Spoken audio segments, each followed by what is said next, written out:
ایرانی قیادت کے ساتھ عراقی سربراہ صدام حسین جیسا سلوک کرنے کا پلان اور ایران کو عراق بنانے کی تیاری، یہ وہ خبر ہے جو اس وقت عالمی دنیا کے منظرنامے پر زیر گردش ہے۔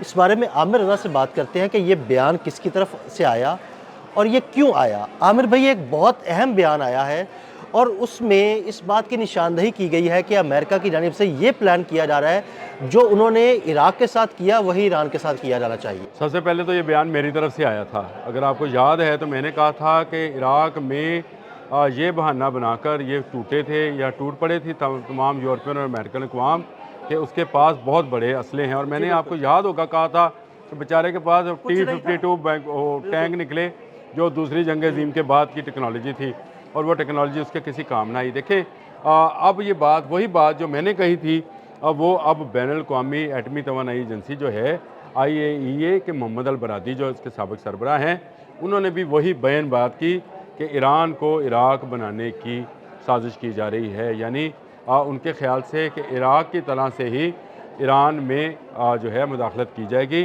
جس طرح صدام حسین کو پھانسی دی گئی تھی، اسی طرح ایرانی سپریم کمانڈر کو سزا دی جائے گی، یا وہاں کے جو اسلامی انقلابی کونسل ہے اس کے لوگوں کو سزا دی جائے گی، اور بڑا جو بہانہ بنایا جائے گا ایٹمی نیوکلیئر توانائی کا بنایا۔ بالکل، انہوں نے یہی بہانہ بنایا تھا کہ عراق کے پاس کیمیکل ہتھیار ہیں، اور اس کا بہانہ بنا کر عراق پر چڑھائی کی، اور چڑھائی کرنے کے بعد عراق کو جو ہے نا نیست و نابود کر دیا، صدام حسین کو گرفتار کر لیا، اس کو پھانسی دے دی۔ مجھے لگتا ہے کہ یہ سارا پلان ایران کی طرف شفٹ ہو رہا ہے۔ دیکھیں یہ پلان شفٹ ہونے کا یہ ایگزیکیوٹ ہوگا اور کامیاب ہوگا نہیں ہوگا، اس پر میں ڈیٹیل میں بات کر لیتا ہوں، لیکن آپ نے بالکل ٹھیک نشاندہی کی کہ یہ کہا گیا تھا کہ اس کے پاس کیمیکل ویپنز ہیں جس سے دنیا میں بایولوجیکل وار شروع ہو جائے گی، اور وہ اتنے خطرناک ہیں کہ اس کے ایک جنرل کا نام انہوں نے انٹرنیشنل میڈیا نے کیمیکل علی رکھا ہوا تھا۔ بالکل بالکل، وہ مارا بھی گیا بیچارہ، اور اس کا نام انہوں نے کیمیکل علی، کہ یہ جناب کیمیکلز کا ماہر ہے، اور یہ جو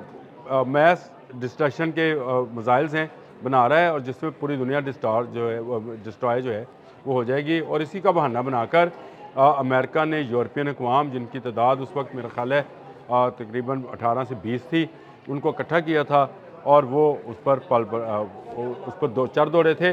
عراق کو شکست ہوئی کیونکہ عراق جو تھا کمزور ملک تھا۔ کمزور ملک کیوں تھا؟ عراق کمزور نہیں تھا، عراق دنیا کی 5ویں بڑی فوجی طاقت تھی۔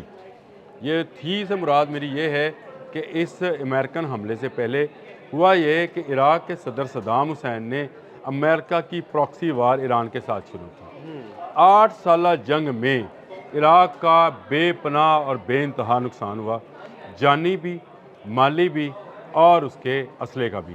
یعنی وہ جو طاقت 5ویں نمبر کی طاقت تھی دنیا میں، وہ گرتے گرتے وہ دنیا کے کوئی 30ویں 34ویں نمبر پر چلی گئی، اور وہ بالکل ایسے تھا جیسے ایک نہتا ملک ہے، تیل کی دولت سے مالا مال تھا، ایران کی سرحد کے ساتھ تھا۔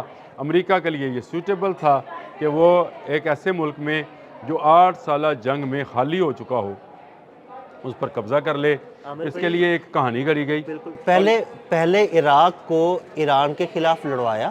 جو میں نے آپ سے کہا عراق نے پراکسی وار لڑی تھی امریکہ کی۔ ہاں بالکل، عراق کو ایران کے خلاف لڑوایا، جب عراق کمزور ہو گیا تو اس پر قبضہ کر لیا۔ اب دیکھیں اس کا امریکہ ابھی جو ہے اس کا میں یہ سمجھتا ہوں کہ اس کا اکاؤنٹ جو ہے وہ صحیح نہیں ہے، یعنی اس کا اندازے جو ہیں ایران کے متعلق غلط ہیں۔ دیکھیں عراق 8 سالہ جنگ کے بعد نکلا تھا، اور ابھی سٹیبل نہیں ہوا تھا، ابھی کھڑا نہیں ہوا تھا کہ اس پر امریکہ سمیت دوسری یورپی اقوام جو تھی وہ آ گئی، کیا کہہ کر کہ اس نے ایران کے خلاف جو ہے کیمیکل ہتھیار استعمال کیے تھے۔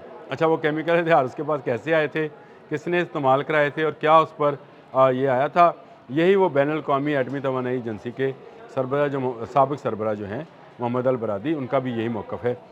اب وہ ایران نہیں ہے۔ دیکھیں ایران اس جنگ کو جو 8 سالہ عراق ایران جنگ تھی، اس سے نکلے ایران کو لمبا عرصہ ہو گیا۔ ایران مسلسل پابندیوں میں رہا۔ ایران کے لیے 2 آکسیجن پوائنٹس تھے، آکسیجن سلنڈرز تھے، رشیا اور چین۔ انہوں نے آہستہ آہستہ ایران کو اس قابل کر دیا کہ وہ اپنی ٹیکنالوجی خود ڈیولپ کرنے کے قابل ہو گیا۔ اگر آپ کسی کو کسی جگہ بند کر دیں تو اس کی کہتے ہیں کہ سوچ کے دروازے جو ہیں کھل جاتے ہیں، تو ایران کے سوچ کے دروازے کھل گئے. ایران نے اپنے آپ کو فوجی سطح پر مضبوط کیا. اب یہ وہ عراق کی والا معاملہ نہیں ہے. ہاں بہانہ وہی ہے، اس کے لیے کیمیکل تھا، اس کے لیے نیوکلیئر ہے، تو اس کے لیے کہا جا رہا ہے کہ اس کے نیوکلیئر ریئیکٹر جو ہیں دنیا کے لیے خطرہ ہیں. اب فرانس اور جرمنی جو ہے وہ بھی شامل ہو گئے اور انہوں نے یہ کہا ہے کہ ایران کو دہشت گرد ملک قرار دے دیا جائے، یعنی پاسداران اسلام کو دہشت گرد فورس قرار دے دیا جائے. یہ پوری دنیا میں اپنی پراکسیز کے ذریعے بد امنی پھیلا رہے ہیں. تو وہ بہانہ بالکل محمد البرادی کی بات بالکل ٹھیک ہے کہ بہانہ وہ عراق والا ہے، لیکن ڈونلڈ ٹرمپ کو سوچنا چاہیے یہ عراق نہیں ہے. یہ میں نے پچھلے ولاگ میں جو عراق والا کیا تھا اس میں نے یہ بات کی تھی، یہ ایران نہ وینزویلا ہے نہ یہ عراق ہے، یہ ایران ہے. اور ایران کو جاننے کے لیے اس کی تاریخ کو جاننا بڑا ضروری ہے. اور میرا خیال ہے لوگ ہیں، بہت جنگجو لوگ. میرا خیال ہے یہ ہے کہ یہ قوم کبھی غلام رہی نہیں ہاں ہے، جی بالکل. اور یہ قوم کبھی جو ہے کسی ایک موقع پر جو ہے وہ اگر اسٹرکٹ ہو جاتی ہے تو پھر اس کے بعد وہ اس پر سے ہٹتی نہیں ہے. ایسے ہی ہے. تو یہ ایک ایسی بات ہے جو میں یہ سمجھتا ہوں کہ امریکہ کے سوچنے کی ہے. امریکہ میرا خیال ہے اگر یہ اندازہ کر رہا ہے کہ یہ جنگ عراق والی جنگ ہوگی تو یہ غلط اندازہ ہے. دیکھیں عراق امریکہ کا اتحادی رہا تھا، رشیا سے دور تھا، چین سے دور تھا. اس زمانے میں جب 8 سالہ جنگ تھی، ایک طرف امریکن اسلحہ چل رہا تھا، ایک طرف رشین اسلحہ تھا، اور رشین اسلحہ ایران کے پاس تھا. ٹیکنالوجی وہاں ٹرانسفر ہو رہی تھی. لیکن عراق کے پر جب امریکہ اور یورپین چڑھ دوڑے تو نہ اس کے پاس رشین سلنڈر موجود تھا نہ چائنیز سلنڈر موجود تھا. تو اسی لیے وہ بیچارے صدام حسین صاحب جو تھے وہ زمین میں بنکر میں چھپے ہوئے تھے، جہاں سے نکال کر ان کو عید الاضحیٰ والے دن، یعنی اس دن جب لوگ سنت ابراہیمی کی قربانی کر رہے تھے، اس دن اس کو سزائے موت دی تھی. یاد رکھنا چاہیے امریکہ کیا کیا کرتا رہا ہے اس دنیا کے ساتھ. تو یہ یاد رکھیں، یہ ایران ہے، یہ عراق نہیں ہے. یہ ایران ہے، یہ وینزویلا نہیں ہے. یہاں پر صدارتی محل میں صدر سویا ہوا نہیں ہے، جاگ رہا ہے. تو اس نے ترکی کے ذریعے پیغام دیا ہے کہ نہ ہم ایٹمی اپنی نیوکلیئر پاور کو رول بیک کریں گے، نہ اپنے میزائل پروگرام کو رول بیک کریں گے. تو یہ میں یہ سمجھتا ہوں کہ خام خیالی ہے امریکہ کی کہ اس کو عراق سمجھ لیا جائے. ہاں اگر محمد البرادی یہ بات کہہ رہے ہیں تو وہ ایک تجربے کی بنیاد پر بات کہہ رہے ہیں، کیونکہ اسی طرح کے الزامات، جس طرح کے الزامات صدام حسین پر لگائے گئے تھے، اسی طرح کے الزامات اس وقت یورپین اور امریکنز جو ہیں چین پر ایران پر لگا رہے ہیں. لیکن یاد رکھیں اب وہ یورپین یونین نہیں ہے، ٹوٹ چکی ہے. آج برطانیہ جو اس یورپ کا ایک بڑا ملک ہے وہ چین بیٹھا ہے. اس کا مطلب یہ ہے کہ امریکہ جو ہے وہ یہ بات بھول جائے کہ اس کو اتنی بڑی فورس ملے گی، اتنے زیادہ ممالک ملیں گے کہ وہ چڑھ دوڑے گا ایران کے اوپر. سب سے پہلے اس کو اگر ریزنٹمنٹ ملے گی تو میں یہ سمجھتا ہوں نیٹو میں سے ملے گی، کیونکہ نیٹو کا رکن ملک جو ہے ترکی وہ اس سے انکار کرے گا. اور یہ انکار جو ہے یہ امریکہ کے لیے میرا خیال ہے زیادہ سخت ہوگا. پہلے ہی مڈل ایسٹ میں جو اس کو سبکی کا سامنا کرنا پڑا کہ انہوں نے اپنی جو ہے تمام اڈے جو ہیں ایران کے خلاف استعمال کرنے پر بندی عائد کر دی. ان سارے تناظر میں دیکھیں تو مجھے لگتا ہے کہ شاید مس کیلکولیٹ کر رہا ہے ڈونلڈ ٹرمپ کہیں نہ کہیں. وہ ایران کو عراق کے ساتھ مکس کر رہا ہے. ایران وہ 8 سالہ جنگ والا ایران نہیں ہے. ایران نے اس کے بعد بے پناہ پابندیوں کے ساتھ ساتھ بے پناہ تعلقات میں بحال کیا ہے. دیکھیں اس کے بعد ایک تو اس کی جو تیل کی ٹیکنالوجی تھی نا وہ ساری کی ساری رشین ریفائنریز کے اوپر ہے، امریکن ریفائنریز کے اوپر نہیں ہے. عراق کی ساری آئل کی ٹیکنالوجی جو تھی امریکن ریفائنریز کے اوپر تھی. یہ بڑا فرق ہے. کروڈ آئل کو صاف کرنے کے لیے بھی ٹیکنالوجیز ہیں. رشین الگ ٹیکنالوجی ہے، امریکن الگ ہے، عربک الگ ہے. ہر تیل کو، ہر برینڈ کو صاف کرنے کا الگ الگ جو ہے پلانٹس ہیں.